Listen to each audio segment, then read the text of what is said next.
BRS నిర్మించిన ఎస్టీపీల వల్ల మురుగునీరు శుద్ధి జరుగుతుందని మాజీ మంత్రి కేటీఆర్ అన్నారు.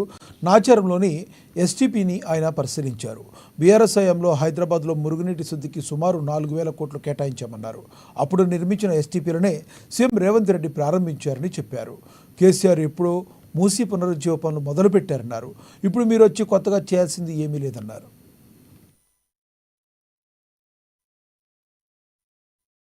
నీళ్లు రాకుండా వరద నీటిని కిందికి మూసీలోకి తీసుకొని పోయే విధంగా స్ట్రాటజిక్ నాలా డెవలప్మెంట్ ప్రోగ్రామ్ కావచ్చు, ఈ అన్ని కార్యక్రమాలు కూడా చేసుకుంటూ వచ్చినాం. ఎల్బీ నగర్ గానీ, ఉప్పల్ గానీ ఈ ప్రాంతంలో గతంలో అదే విధంగా పక్కన బోడుప్పల్లో కూడా మన పీర్జాదిగూడలో కూడా ఇళ్లకు నీళ్లు వచ్చినాయి వరదలు వచ్చినప్పుడు మూసీకి.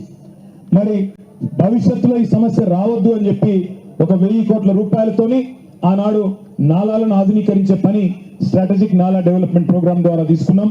మొదటి విడత పూర్తి చేసినాం. అదే మాదిరిగా హైదరాబాద్ లో ప్రతిరోజు ఉత్పత్తి అయ్యే మురికి నీరు మరి మొత్తం చూసినట్టయితే 2,000 మిలియన్ లీటర్లు ప్రతిరోజు హైదరాబాద్ లో మురికి నీరు ఉత్పత్తి అవుతుంది. 1 మిలియన్ లీటర్లు అంటే 10 లక్షల లీటర్లు. 2,000 మిలియన్ లీటర్లు అంటే 20 కోట్ల లీటర్లు మురికి నీరు ప్రతిరోజు హైదరాబాద్ మహానగరంలో ఉత్పత్తి అవుతుంది. మరి భారతదేశంలో ఏ నగరంలో కూడా మరి హైదరాబాద్ లో ఉన్నట్టు మన కేసీఆర్ గారి నాయకత్వంలో ప్రతి చుక్క మురికి నీరును శుద్ధీకరించే ప్లాంట్లు దేశంలో ఎక్కడ లేవు.